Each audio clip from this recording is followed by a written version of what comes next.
नमस्कार जंटी में स्वागत है आपका। मैं हूं योगेंद्र। आप देख रहे हैं खास खबर, और खास खबर में हम बात करेंगे इजराइल ईरान युद्ध की। युद्ध इस वजह से कह रहा हूं कि पूरी तरह से घोषित युद्ध की तरह ही है, और युद्ध की स्थितियां और अब तक का इतिहास युद्ध का क्या रहा है वो किसी से छिपा नहीं है, हम सब जानते हैं। तो चलिए इस पूरे मुद्दे पर चर्चा करने के लिए हमारे साथ गौरीशंकर गुप्ता साहब है। भारतीय विदेश सेवा के पूर्व अधिकारी हैं और कई देशों की स्थिति को ज्योग्राफिकली और पॉलिटिकली भी, एडमिनिस्ट्रेटिव तरीके से, हर तरह से उन्होंने देखा है। हमारे साथ प्रोफेसर डॉक्टर करोड़ी सिंह साहब हैं, जो लगातार विदेश मामलों में जन टीवी के साथ का मार्गदर्शन करते हैं। हमारे साथ वरिष्ठ पत्रकार आदित्य कांति जी जुड़े हुए हैं। मैं गुप्ता साहब आपके पास में आना चाहूंगा। हालांकि आपने उस दिन संकेत दिए थे कि ये आगे बढ़ेगा, इतनी जल्दी खत्म होने वाला लगता नहीं कि सीज फायर की आज हम कह सकें कि, या उम्मीद करें कि इजराइल और इसके बीच जिस तरह की सिचुएशन बन गई थी, और जो बात चाहे खेमेनी ने बात कही हो या फिर नेतन्याहू ने कही हो, ये तमाम वो चीजें दिखाई दे रही थी कि जिसकी वजह से ये तल्खी बढ़ती जा रही है। और अब मुझे लगता है कि स्थिति वो बन चुकी है। ट्रंप का वो बयान इंगित करता है कि हमें मालूम है कि खोमेनी कहाँ छिपे हुए हैं, वो जिस दिन चाहेंगे हम निकाल लेंगे। और एक लेयर होती है लीडरशिप की या फिर डिफेंस के स्तर की, उसको भी इजराइल ने खत्म किया है। और अब पूरी तरह से ईरान भी दो हाथ करने को तैयार है। तो अब क्या लगता है सर, है कि ये तो बढ़ेगा, और बढ़ेगा तो दुनिया पे इसका व्यापक असर होने की संभावना जाहिर हो सकती है। देखिए योगेंद्र जी, इस समय ये सिचुएशन एक बड़ी क्रिटिकल स्टेज पे पहुंची हुई है। तो इसको समझने के लिए मैं थोड़ा सा बैकग्राउंड फिर से वापस रिपीट करना चाहूंगा। सर, एक तो फ्राइडे से अगर आप ट्रंप के ट्वीट देखें, उन्होंने ये हमेशा रिपीट किया है कि ईरान को न्यूक्लियर बम रखने का अधिकार नहीं है। वो बड़ा क्लियरली उन्होंने कहा है इस चीज को। लेकिन हम ईरान के अगेंस्ट में नहीं है। तो उसके साथ का अगर आप सऊदी अरेबिया की पोजीशन देखें, इंटरनली वो भी ये कहते हैं कि ईरान को न्यूक्लियर बम रखने का अधिकार नहीं है। इजराइल की पोजीशन तो बड़ी क्लियर है, इसमें कोई डाउट ही नहीं है। और ईरान की तरफ से जो स्टेटमेंट्स मैं आज भी सुन रहा था, उनके फॉरेन मिनिस्ट्री के कोई स्पोक्सपर्सन का स्टेटमेंट अल जजीरा पे था अभी, वो ये कहते हैं कि ईरान को एग्जिस्ट करने का अधिकार नहीं है, उन्होंने अरब्स की लैंड ऑक्यूपाई की हुई है। तो वो एग्जिस्टेंशियल थ्रेट इजराइल को है। तो ये दो चीजें बड़ी क्लियर है। अब इसके साथ में अगर आप डेवलपमेंट देखें पिछले 3-4 दिन में, तो प्रेसिडेंट ट्रंप ने ये बड़ा क्लियर कर दिया है पिछले 2 दिन में। पहले उन्होंने कहा कि तेहरान को खाली करिए, फिर उन्होंने कहा कि अनकंडीशनल सरेंडर करिए। अब उन्होंने ये कह दिया है कि हमें पता है कि खमेनी कहाँ पर है, लेकिन हम उसको अभी टच नहीं करना चाहते, जब जरूरत होगी। ऐसा आगे तो नहीं बोला, लेकिन अभी टच नहीं करना चाहती उन्होंने कहा है। और दूसरी तरफ आप ग्राउंड की सिचुएशन देखें, तो जितने भी यूएस फोर्सेज हैं रीजन में, वो सब एक्टिवेट कर दिए गए हैं। उनके बॉम्बर्स को डिप्लॉय कर दिया गया है। उनके एयरक्राफ्ट कैरियर्स जो हैं वो इस प्लेस में हैं। इसके अलावा जो बहरीन का बेस है, जो कतार का बेस है, उनको एक्टिवेट कर दिया गया है। तो इन सब सिचुएशन को देखते हुए मेरे को लगता है कि ट्रंप बिल्कुल खाली धमकी नहीं दे रहे हैं। उनके मन में ये जरूर इच्छा है कि इस न्यूक्लियर जो इश्यू है ईरान का, इसको वंस फॉर ऑल खत्म कर दिया जाए। अब उसमें कई तरह की झिझक है उनके मन में, मैं समझता हूँ। पहला तो यह है कि अगर आप वहां ये बॉम्बर्स लगाएंगे जो इनके पास हैं, जो काफी इन चट्टानों को तोड़ के अंदर तक जा सकते हैं, तो उसका इम्पैक्ट, न्यूक्लियर इम्पैक्ट क्या होगा। अगर मान लो उनके पास न्यूक्लियर मटेरियल है जो एक्टिव है, तो उसका रेडिएशन कितनी दूर में कितना फैलेगा, एक बहुत बड़ी समस्या है ये। वो जरूर वो सोच रहे होंगे। दूसरी, ये खुद ये भी सोच रहे होंगे कि जब ये उनकी जो फोडोर वाला जो स्टेशन है वो माउंटेन्स के नीचे है, तो क्या उनके बॉम्बर्स उस पहुंच पाएंगे। क्योंकि वो बता रहे हैं कि माउंटेन्स के करीब 25-30 मीटर नीचे बना हुआ है वो। तो उसका एग्जैक्ट असेसमेंट किसी ने नहीं दिया। कुछ लोग कहते हैं 15-20 मीटर है, कोई कहते हैं 20-25 मीटर है। तो उनके जो बॉम्बर्स हैं, अगर वो यूज करें, तो क्या वो उस साइड तक पहुंच के उस साइड को डिस्ट्रॉय कर देंगे। तो ये दो बड़े चीजें हैं जो उनको देखनी पड़ेंगी। और तीसरा, रीजन में जो है रीजनल वार तो नहीं होगा, ये तो डेफिनेटली सर्टेन है। क्योंकि अभी ट्रंप साहब वहां आए थे, सऊदी अरेबिया आए थे, और वो कतार भी गए हैं। तो वो फोर्सेस तो उनके साथ रहेंगी, लेकिन नेचुरली पब्लिक सेंटीमेंट जो है वो कुछ हद तक उनके अगेंस्ट में जा सकती हैं। ये उनको देखना होगा। और चौथा चीज जो इजराइल के फेवर में जा रही है, वो ये है कि ईरान की जनता, मेरे को लगता है कि आयतुल्ला खामेनी की सरकार से परेशान है। इसीलिए मोसाद इतना पेनिट्रेट कर पाया है। अदरवाइज पेनिट्रेशन संभव नहीं है इतना डीपली। उनके बड़े टारगेट्स बड़े प्रिसाइज गए हैं, क्योंकि उनको इंटेलिजेंस मतलब रियल टाइम मिल रही है।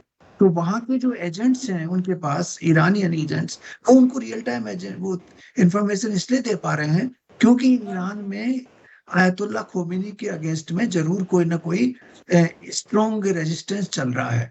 तो इन सब फैक्टर्स को देखते हुए मेरे को ऐसा लगता है कि हम युद्ध के बिल्कुल करीब पहुंच गए हैं। ये हो सकता है कि आज रात हो जाए, या मतलब अभी यूएस में अभी दिन शुरू होने वाला है, तो वहां जब दिन शुरू होगा उसके बाद वो अपने सिचुएशन रूम में उन्होंने मीटिंग बुलाई है, और सुना है कि ये पाकिस्तानी फील्ड मार्शल भी वहां लंच कर रहे हैं उनके साथ में। तो हो सकता है कि आज के दिन में, मतलब यहाँ अपनी रात में, ये निर्णय उनका फाइनल हो जाए और उसके बाद वार शुरू हो जाए। लेकिन ये सिचुएशन बड़ी क्रिटिकल है और चांसेस हैं कि वार होगा, क्योंकि मैंने ट्रम्प की जो रीडिंग है वो खाली धमकियां नहीं देते हैं। वो अपने उन्होंने इलेक्शन जो प्रॉमिस किए थे उनको भी वो ही मतलब उनको परफॉर्म कर रहे हैं, और भी जो ट्रेड के ऊपर जो उन्होंने धमकियां दी थी उनको इम्प्लीमेंट किया है उन्होंने। चाहे वो सक्सेसफुल नहीं रहे 100%, लेकिन उन्होंने इम्प्लीमेंट करने की कोशिश की है। तो ये सिचुएशन मेरे को अभी लग रही है। जी बिल्कुल, यानी कि सिचुएशन एक लाइन में कहना चाहूंगा, हम देखते हैं कि टाइटल से समझने वाली चीज तो खतरनाक मोड पे ये स्थिति बन चुकी है, दोनों के बीच की लड़ाई, और अब ये एक जंग। लेकिन बस सवाल ये उठता है कि क्या इस जंग में दूसरे मुल्क भी उतरेंगे तो क्या जो एक चिंता हर किसी को सताती है कि वो भयावह स्थिति तो नहीं बनेगी जिसको हम विश्व युद्ध में तब्दील होने की चर्चा करते हैं। इसका जवाब मैं योगेंद्र जी, कोई नहीं उतरेगा इस जंग में, ये मैं आपको बड़ा क्लियरली बता रहा हूँ। कोई नहीं उतरेगा। ये जंग होगा यूएस, इजराइल और उन दोनों का एक तरफ, और हो सकता है कुछ यूरोपियंस भी उनका साथ दे दें, और ईरान दूसरी तरफ। जी बिल्कुल, मैं इस पे जवाब करोड़ी सिंह जी का लेना चाहूंगा। सर, क्या सिचुएशन लगता है कि अभी जब हम चर्चा कर रहे हैं उससे कुछ देर पहले की बात है, जिसमें ट्रंप और मोदी के बीच भी बात हुई है। बीच में चर्चा थी कि पाकिस्तान साथ दे सकता है ईरान का, लेकिन फिर ट्रंप ने बात की है। तो कुछ ऐसी सिचुएशन है कि जैसे गुप्ता साहब ने भी एक लाइन क्लियर की है कि कुछ देश से आप आ सकते हैं साथ में, लेकिन विश्व युद्ध जैसी स्थिति नहीं बनेगी। लेकिन पश्चिम और मध्य एशिया, क्या कह सकते हैं कि इस लड़ाई से काफी प्रभावित होंगे? देखिए, मिडिल ईस्ट तो डेफिनेटली प्रभावित तो हो ही रहा है, लेकिन पूरी दुनिया भी प्रभावित होगी। लेकिन अब जैसा हालात बन रहा है, तो मोसाद ने जिस तरह से ईरान को पेनिट्रेट किया है, उसी तरह से जो ईरान की एजेंसी है मोइस, उसने भी पेनिट्रेट किया, नहीं तो ईरान इतना डैमेज इजराइल में नहीं कर पाता। ईरान ने जो डैमेज किया है तेल अवीव और हाइफा क्या चारों तरफ किया वहां आसपास, और हाइफा की जो रिफाइनरी है उसको प्रैक्टिकली तबाह कर दिया है। और वहां भी इजराइल जो ईरान के जासूस वहां हैं उन पे क्रैकडाउन कर रहा है, और ईरान ने भी बहुत से जासूसों को पकड़ा है, उनमें ज्यादातर फॉरेनर हैं, अलग अलग देशों से आए हुए। तो दोनों तरफ इस तरह का अपने लेवल पे मॉनिटर कर रहे हैं कि कौन से देश के जासूस कहाँ पे हैं, क्या कर रहे हैं, और किस तरह से ये सूचनाएं पहुंच रही हैं। जैसे गुप्ता जी ने बताया कि जो उनका फॉरवर्ड वो जो है बेस है फ्यूल एनरिचमेंट का, वो बहुत नीचे है और उसको अभी तक कोई डैमेज नहीं हुआ है।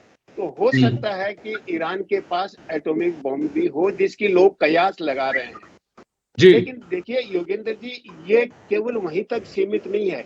अब ट्रंप ने जो मीटिंग की अपनी सिक्योरिटी टीम में, उसमें शार्प डिफरेंसेज हैं, वो पोलराइज्ड है, डिवाइडेड है। केवल ऐसा नहीं है कि एक उनका मेंबर है वो डिसेंट दे रहा है।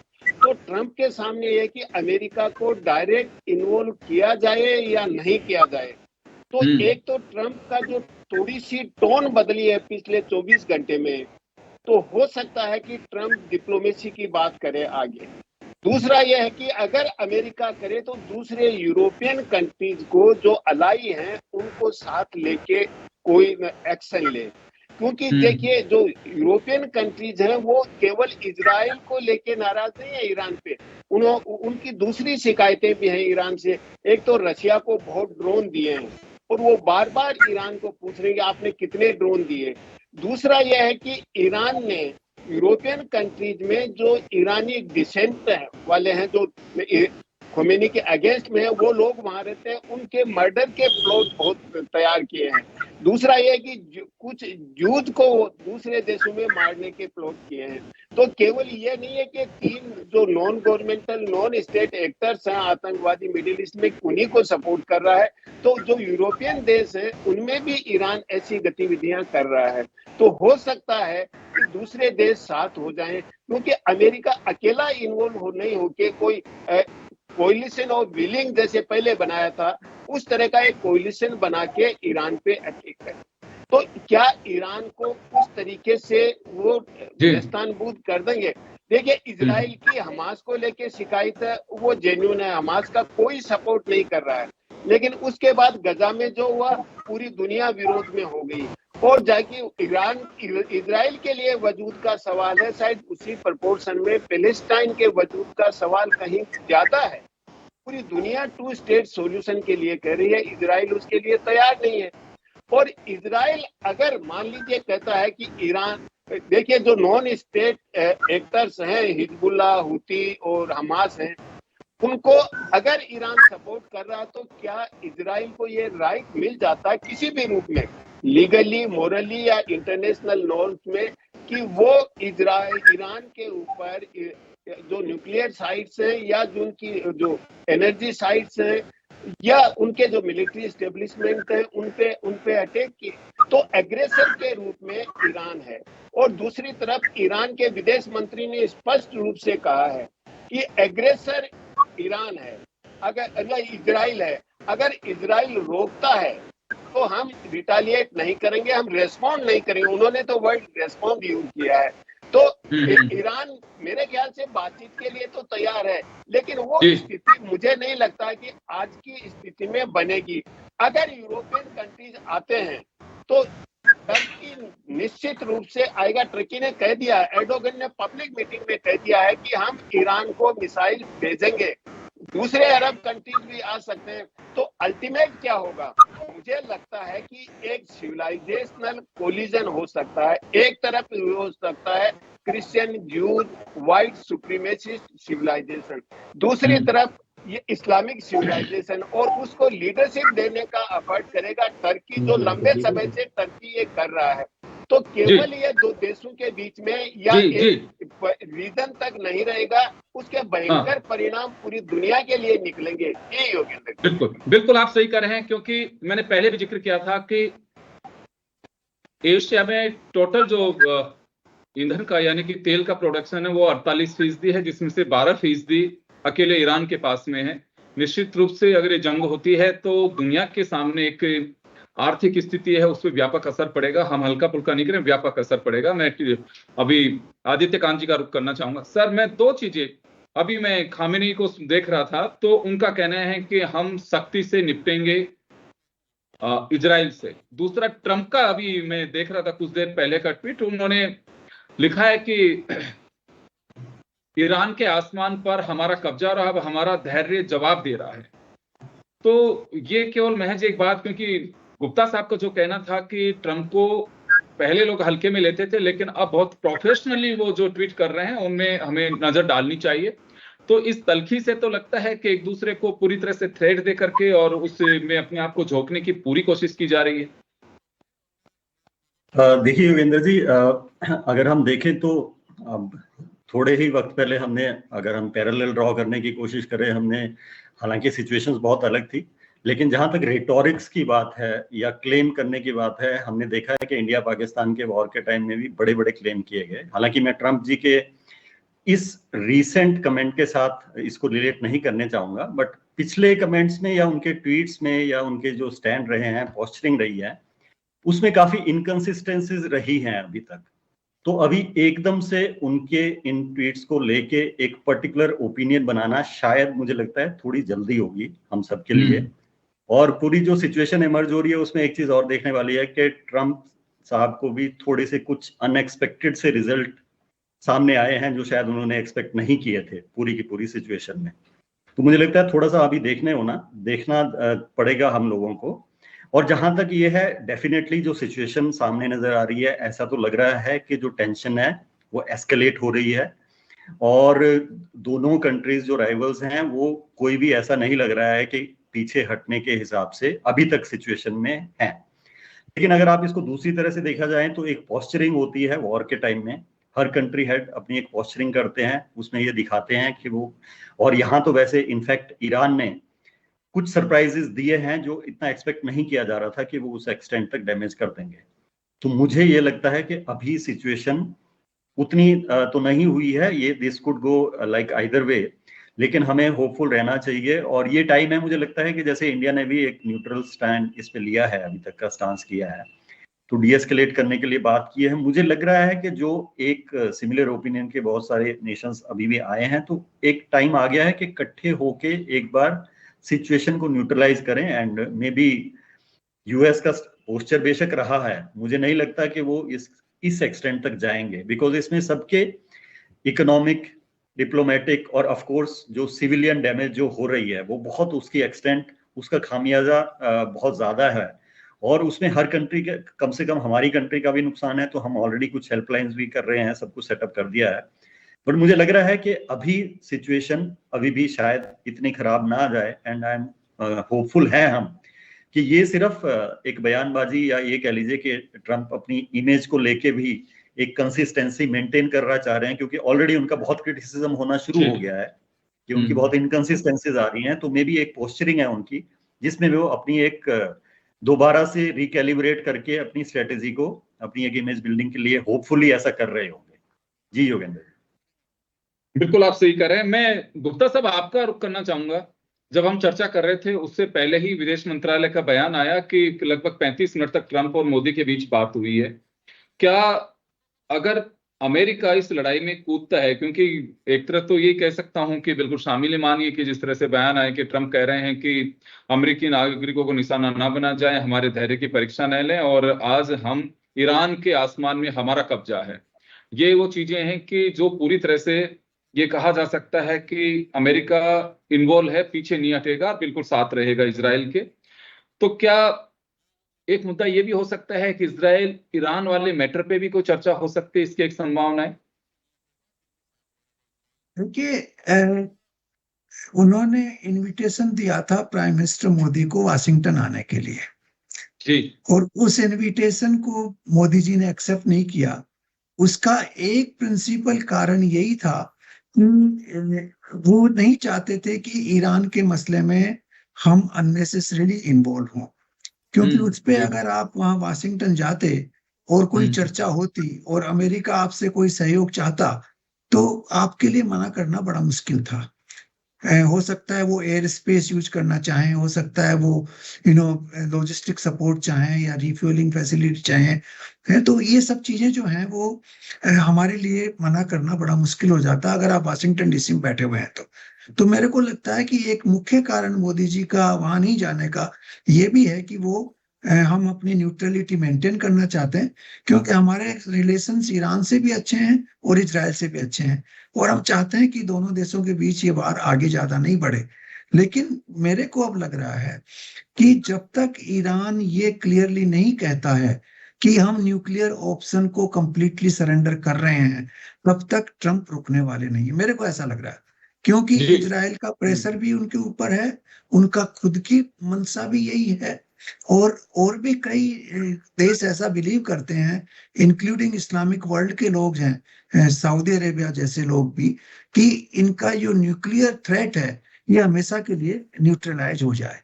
तो मेरे को लग रहा है कि ये सिचुएशन आगे बढ़ेगी, लेकिन अगर ईरान ये कहता है कि हम किसी भी हालत में न्यूक्लियर वेपन नहीं बनाएंगे, तो हो सकता है नेगोशिएशंस वापस आ जाएं।